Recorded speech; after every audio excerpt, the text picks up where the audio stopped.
Graça e paz.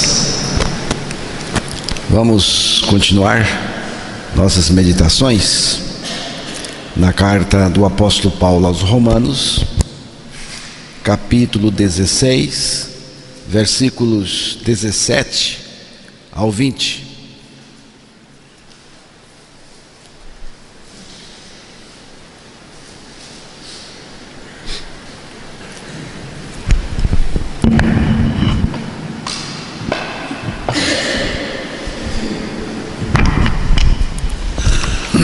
Rogo-vos, irmãos, que noteis bem aqueles que provocam divisões e escândalos, em desacordo com a doutrina que aprendestes. Afastai-vos deles, porque esses tais não servem a Cristo, nosso Senhor, e sim a seu próprio ventre. E com as suaves palavras e lisonjas enganam o coração dos incautos. Pois a vossa obediência é conhecida por todos, por isso me alegro a vosso respeito, e quero que sejais sábios para o bem e simples para o mal. E o Deus da paz, em breve, esmagará debaixo dos vossos pés a Satanás. A graça do nosso Senhor Jesus seja convosco. Que Deus revele sua palavra aos nossos corações. Eu vou fazer aqui uma introdução geral do contexto aí e depois deixar algumas questões aos irmãos. Que Deus revele a sua palavra aos nossos corações. Paulo adverte os cristãos a estarem atentos a pessoas que causam divisões e ensinam doutrinas que vão contra o Evangelho. E ele pede: afastem-se deles.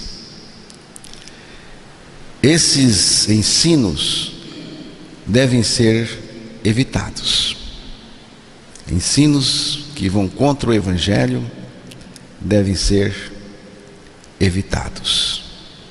Evitados para proteger a unidade da igreja e a pureza da fé. Paulo disse que esses falsos mestres ou falsos instrutores não servem ao nosso Senhor Jesus Cristo, mas ao seu ventre,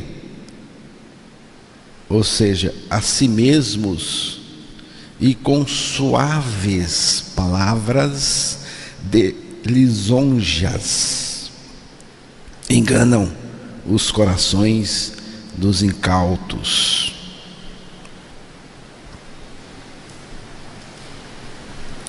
A motivação dos falsos mestres é egoísta, Paulo mostrou. E eles aproveitam da inocência de algumas pessoas, com palavras agradáveis e lisonjas ou bajulação.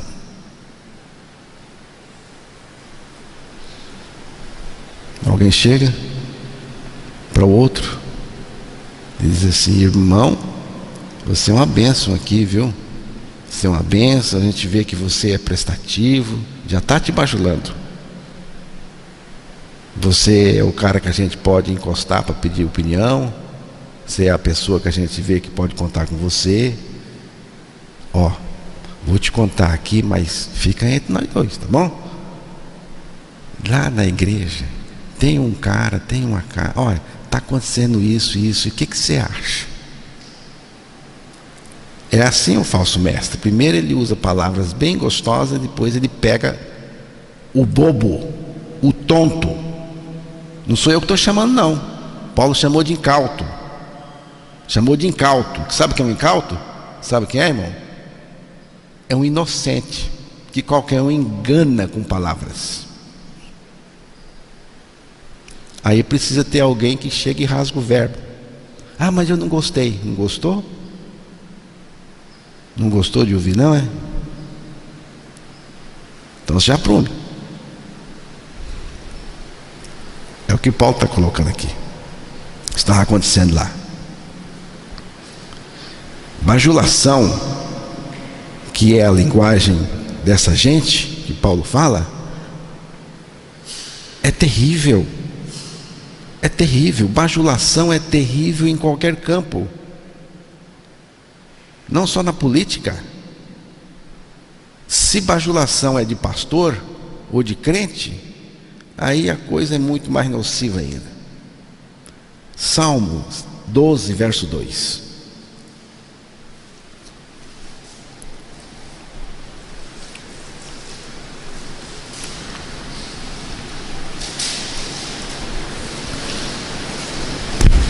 Falam com falsidade uns aos outros, falam com lábios bajuladores e coração fingido.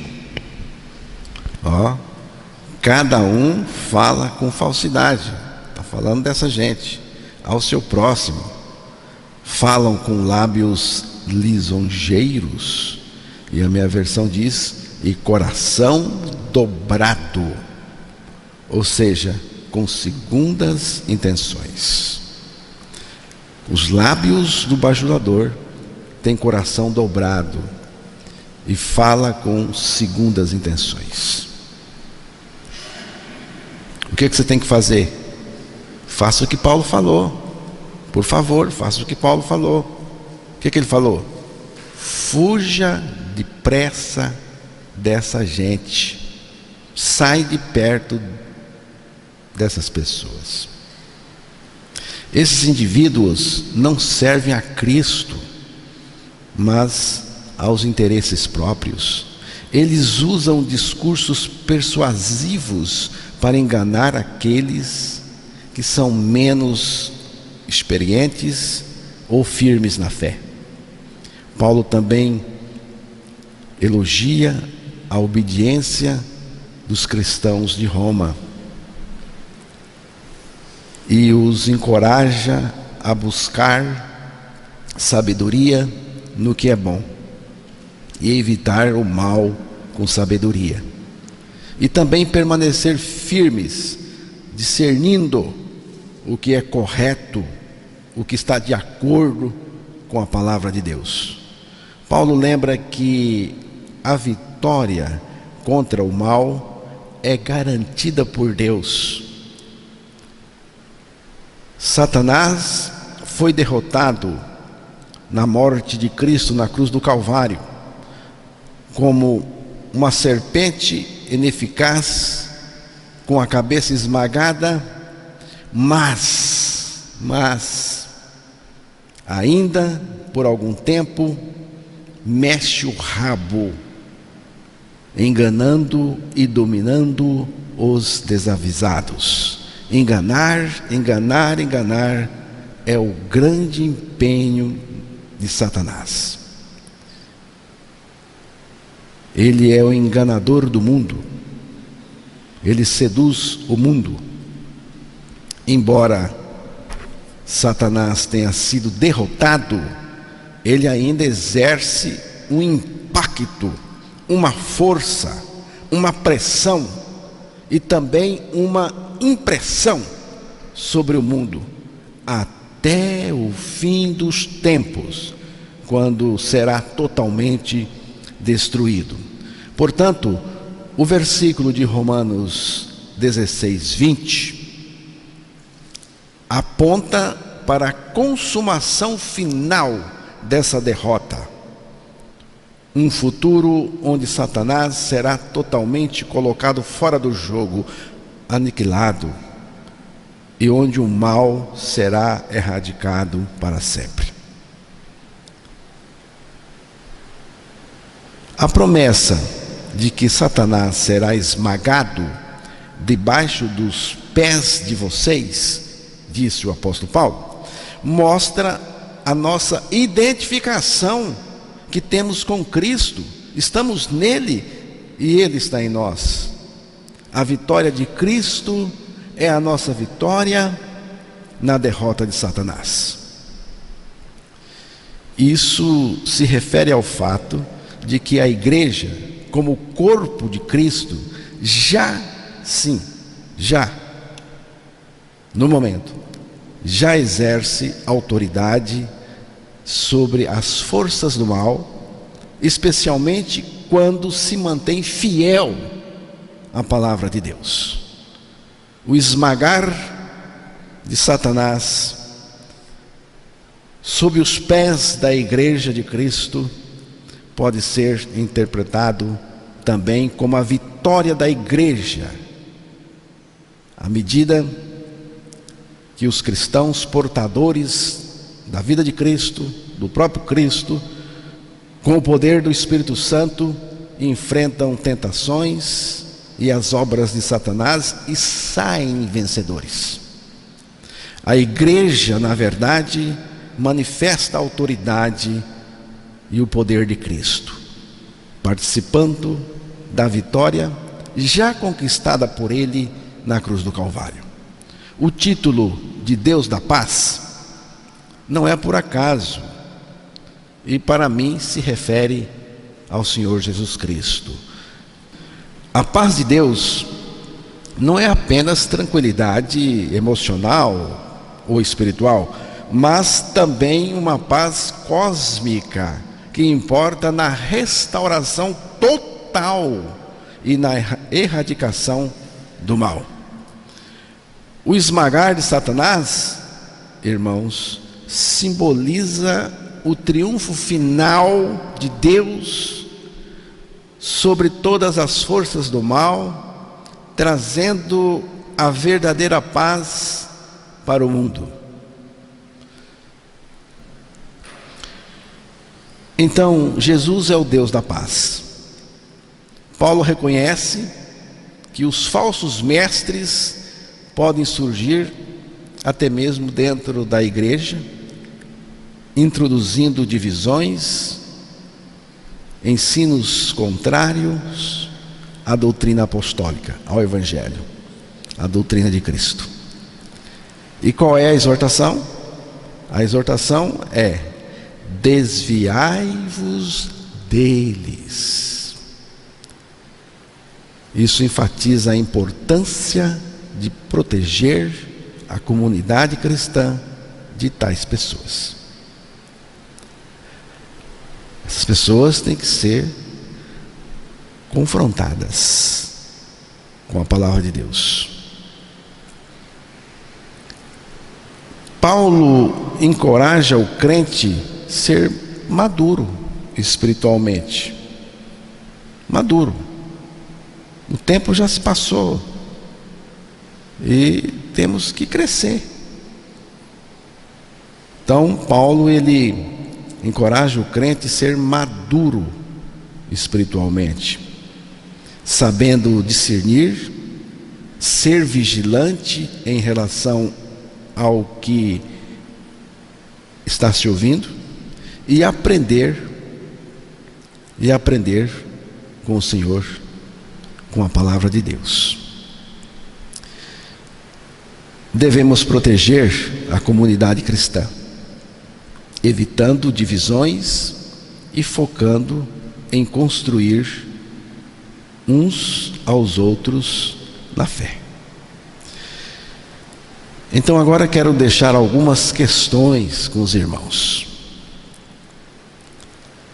Primeira, Romanos 16:17, que diz assim: e agora, irmãos, peço-lhes que tomem cuidado com aqueles que causam divisões e perturbam a fé, ensinando coisas contrárias ao que vocês aprenderam. Fiquem longe deles.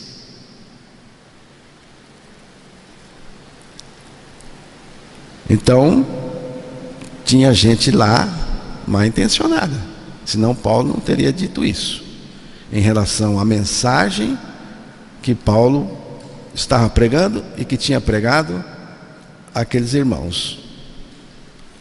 a ponto de Paulo ficar preocupado com isso. Uma outra versão desse texto diz: rogo-vos, irmãos, que noteis bem. Você tem que notar, meu irmão, tem que olhar isso. Noteis, quem está dizendo aqui é a palavra de Deus.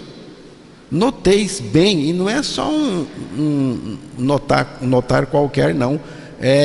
Noteis bem aqueles que causam divisões e colocam obstáculos ao ensino que vocês têm recebido. Que doutrina é essa que eles receberam de Paulo? Que ensino é este que eles aprenderam com Paulo e que essa turma estava atrapalhando? Que ensino é esse? É o que Paulo ensinou na carta aos Romanos, irmãos, desde o capítulo 1 até o capítulo 16. É esta carta que nós estamos estudando.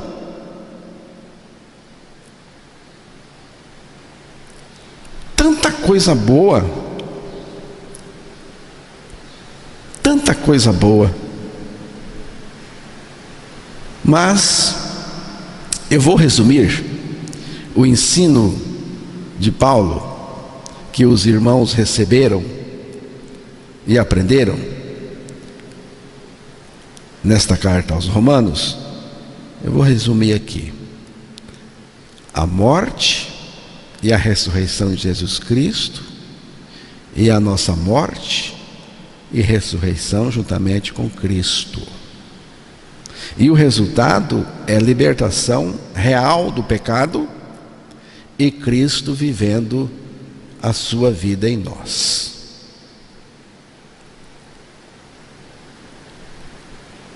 Mas essa gente que não tem nada com Cristo,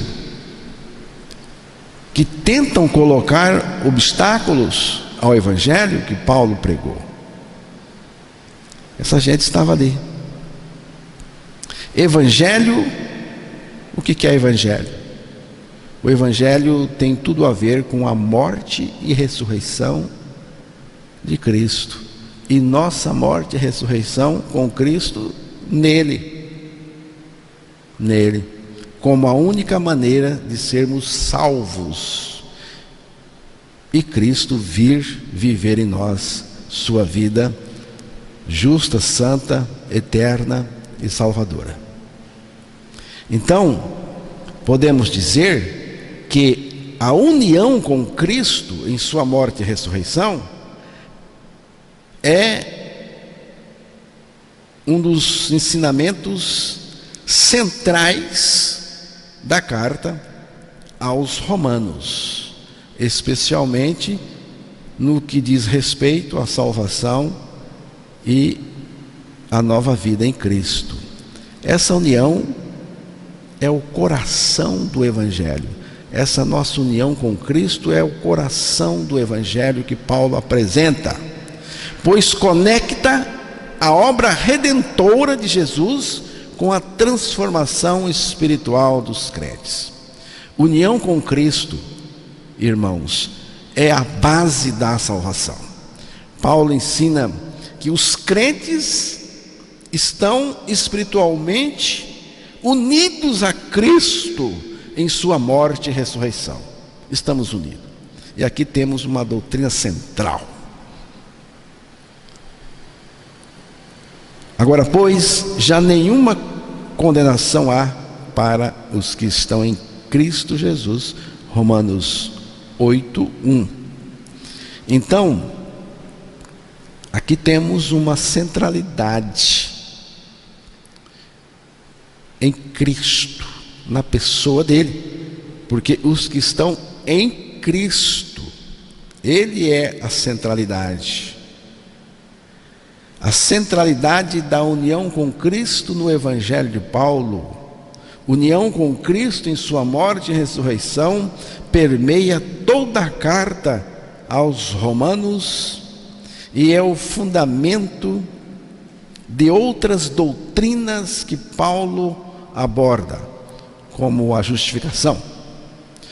A união com Cristo em sua morte e ressurreição é realmente o tema central da carta aos Romanos. Essa união é o fundamento sobre o qual toda a vida cristã é construída, pois nos identifica com Cristo, nos separa do poder do pecado e nos une à nova vida no Espírito Santo.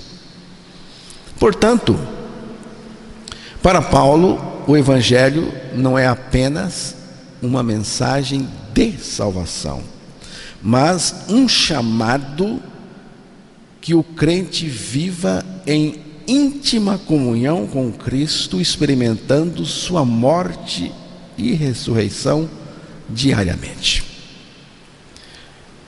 Paulo diz: cuidado com aqueles que causam divisões e perturbam a fé, ensinando coisas contrárias ao que vocês aprenderam, contrárias ao Evangelho que preguei para vocês.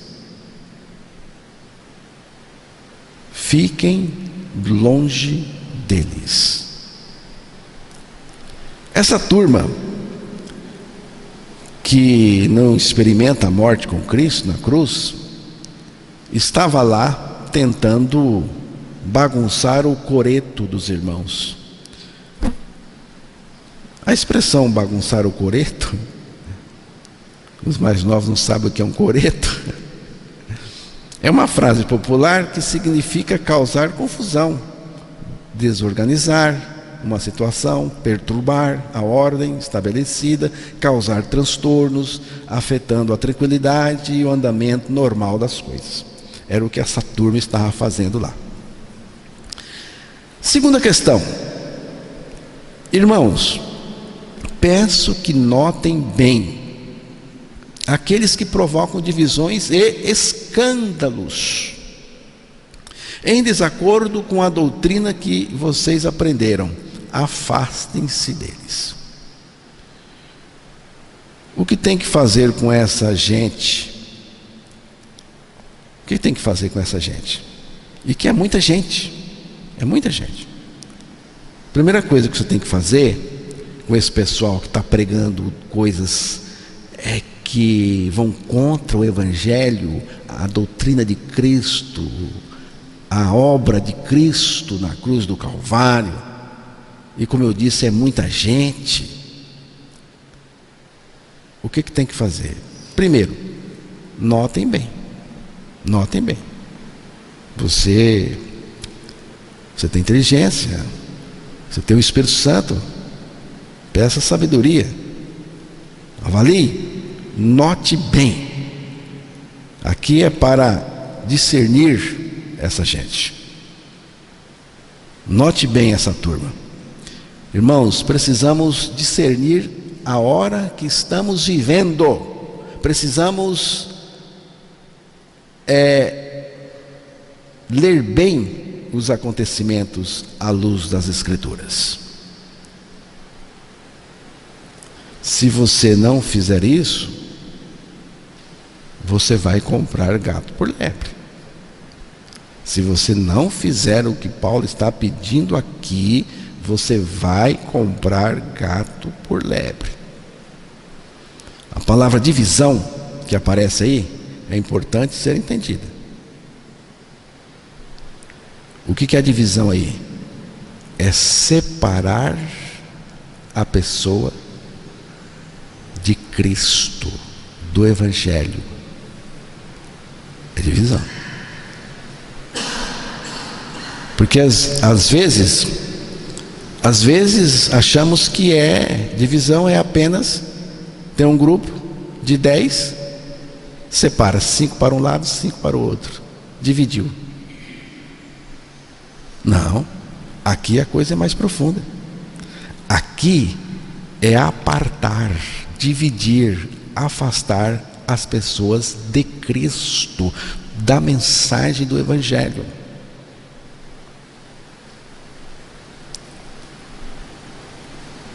é levar a pessoa para longe do Evangelho. Quem está pregando? Se quem está pregando não está pregando a palavra de Deus corretamente, não está dando a ênfase na pessoa de Cristo, sua obra na cruz, suficiência total dele, por mais bonita que seja a mensagem dessa pessoa, essa pessoa, seja lá quem for, está dividindo, está afastando, dividindo, tirando as pessoas da mensagem verdadeira de Cristo. É levar para longe do Evangelho. Escândalos, outra palavra que aparece aí. O que é escândalo aqui? É atrapalhar as pessoas de crerem no Evangelho. Tá? O que é escândalo aqui no texto? É atrapalhar as pessoas de crerem em Jesus, no Evangelho, o que aquela turma estava promovendo ali. Terceira questão, Paulo diz: afastem-se deles. Irmãos, afastar aqui é afastar mesmo, não se aproximar deles, virar as costas para eles. Se você é educadinho demais, se você é sentimentalista demais, né? Você não pode, a gente tem que levar de qualquer jeito, pois então fique com eles. Mas eu prefiro obedecer a palavra de Deus. Não quero contato não. Não vou não. Afastem-se deles. Por quê? Esses indivíduos não servem a Cristo. Basta para você? Para mim basta só isso. Esses indivíduos não servem a Cristo, nosso Senhor, mas apenas a seus interesses próprios, e enganam os inocentes com palavras suaves e bajulação, que é Romanos 16, 18. Porque não servem a Cristo, mas a si mesmos, seus próprios interesses. É um escravo de si próprio, é um escravo do pecado, centrados em si mesmos,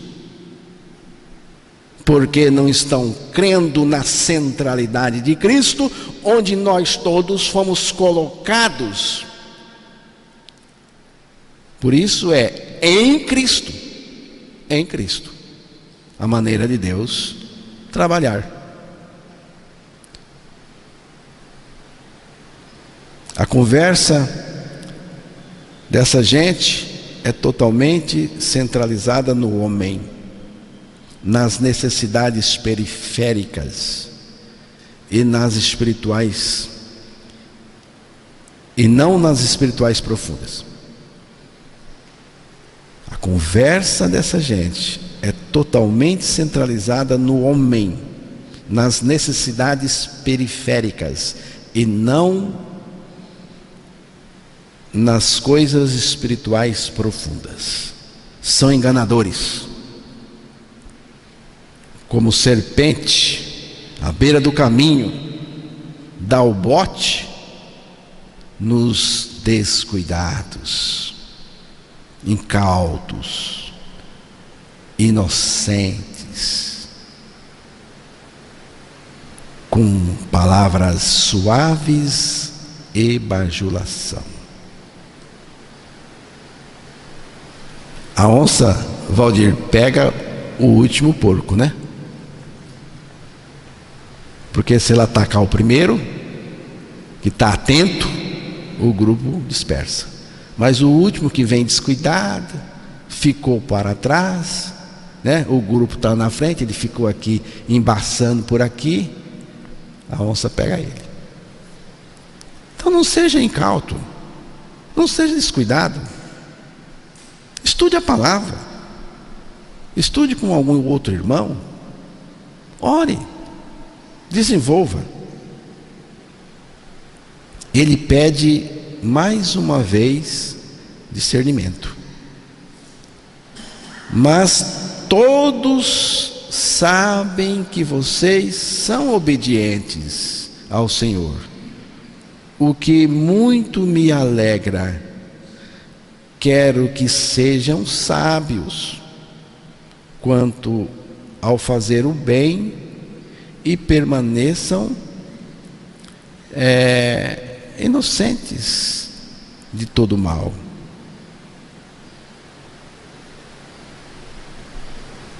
Você tem que ser singelo, mas cuidadoso, como as pombas. Elas são tão singelas. Elas vêm lá no terreiro, sentam, ficam ali, bonitas, né? Graciosas. Mas se você se aproximar um pouquinho, o que acontece? Se for um barulhinho, são atentas. Atentas. Então, ser sábio é saber discernir a hora que estamos vivendo.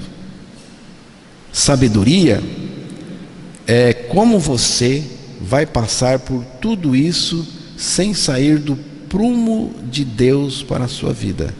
É sabedoria. Tudo o que está acontecendo e ainda vai acontecer. Sabedoria é você passar por isso, seja lá o que for, sem sair do prumo de Deus para a sua vida. Ser sábio em relação ao que é bom é reconhecer o bem e amá-lo, segui-lo. Quanto ao mal, que saiba discernir e fugir até da aparência do mal. Fugir até da aparência do mal. Tem pecado pelo meio? Tem rebeldia pelo meio contra Deus? Estou fora. Estou fora, meu irmão. Vou fazer o quê nessa roda? Reconhece pecado? Cai fora. É para fugir até da aparência do mal. Se tiver, estou fora. Agora, se não tiver, é mais uma razão para ficar longe de determinadas coisas aí. Tem que saber discernir. É exatamente porque sabe discernir que tem que cair fora. Você descobriu que a coisa ali está errada? Por que você continua no grupo, meu irmão? Diz para mim. Você descobriu que ali tem coisa errada. O que está sendo feito ali é coisa errada. Mas você continua ali. Me responde por que você está continuando ali. Ou responde para Deus, por quê?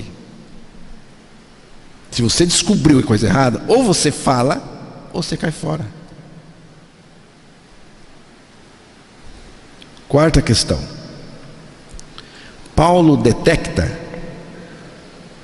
por trás da atuação dos falsos mestres, ele detecta a estratégia de Satanás. Mas também está convencido do desfecho final. E ele diz: e o Deus da paz em breve esmagará Satanás debaixo dos pés de vocês. A graça de nosso Senhor Jesus Cristo esteja com vocês. Já foi esmagada na cruz do Calvário. Satanás já foi destruído na cruz do Calvário. Foi vencido, derrotado. E nada poderá fazer com a nossa vida em Cristo. Mas ainda Ele está atuando e atuando ativamente no mundo, atuando ativamente nos seus, mas em breve acabará também essa atuação de Satanás no mundo e através do mundo, quando Cristo retornar. Esse texto também mostra a nossa identificação com Cristo, como já falei. Onde Cristo pisar, nós também pisaremos, porque estamos nele. É isso que Paulo quer dizer. Por último, Paulo então diz que a graça de nosso Senhor Jesus Cristo esteja com vocês. No capítulo 10 de Mateus, Jesus apresentou o seu programa para os seus discípulos. Depois você pode ler lá. Nesse programa, ele não prometeu nada neste mundo, tá? Queria que você entendesse isso. Jesus não prometeu nada aos seus discípulos neste mundo. Ele não disse que seus discípulos iriam ser bem aceitos, estimados, reconhecidos e honrados. Ele não falou. É ao contrário disso. Eu não estou enviando vocês para que vocês sejam um sucesso total neste mundo. Nada disso. Isso é uma ideia errada. Jesus falou de uma maneira nítida aos seus discípulos o que iria acontecer com eles. E eu vou dar aqui alguns pontos do texto de Mateus 10 que eu disse aos irmãos. Eu vou aqui passar aos irmãos o que ele falou. Eis que eu os envio como ovelhas para o meio de lobos. Hein? Você já pensou? Um grupo de ovelhas sendo enviada para os lobos, no meio dos lobos? Jesus falou: eis que eu os envio como ovelhas para o meio de lobos.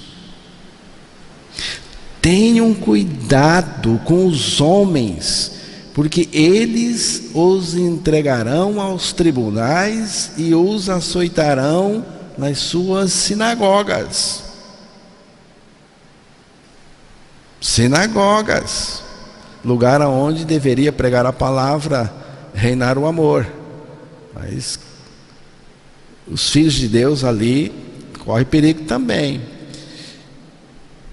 Por minha causa, vocês serão levados à presença de governadores e reis para lhes servir de testemunho a eles e aos gentios. Todos odiarão vocês por causa do meu nome. Todos.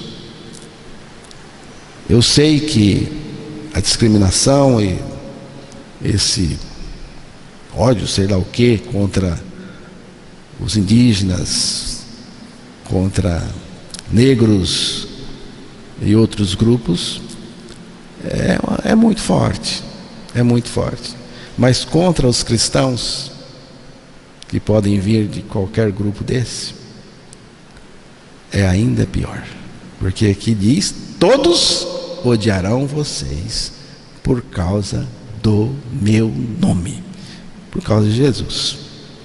Você pode ver aqui que a bronca é sempre contra Jesus. sempre contra Jesus. Não temam os que matam o corpo, mas não podem matar a alma.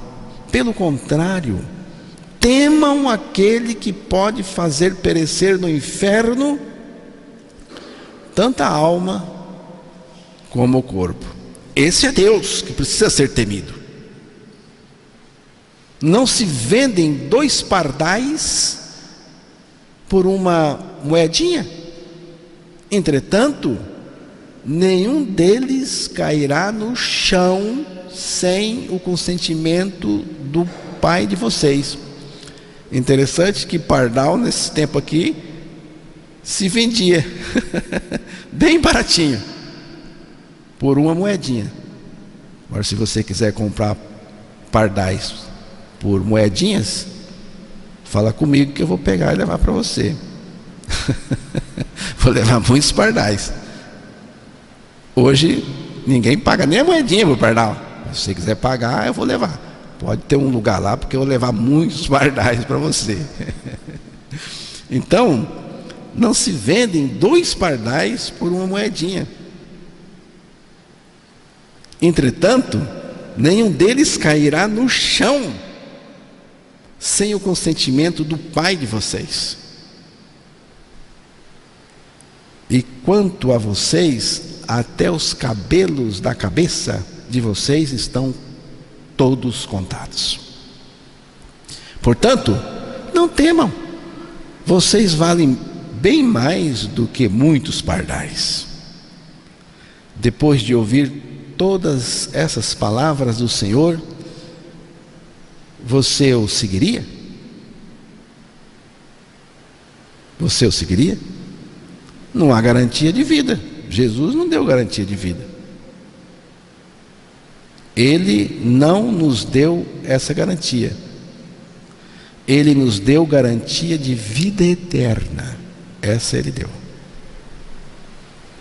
E Ele nos deu garantia que Ele está controlando tudo, ordenando todas as coisas, até mesmo a queda de um pardal e o número de cabelos da sua cabeça.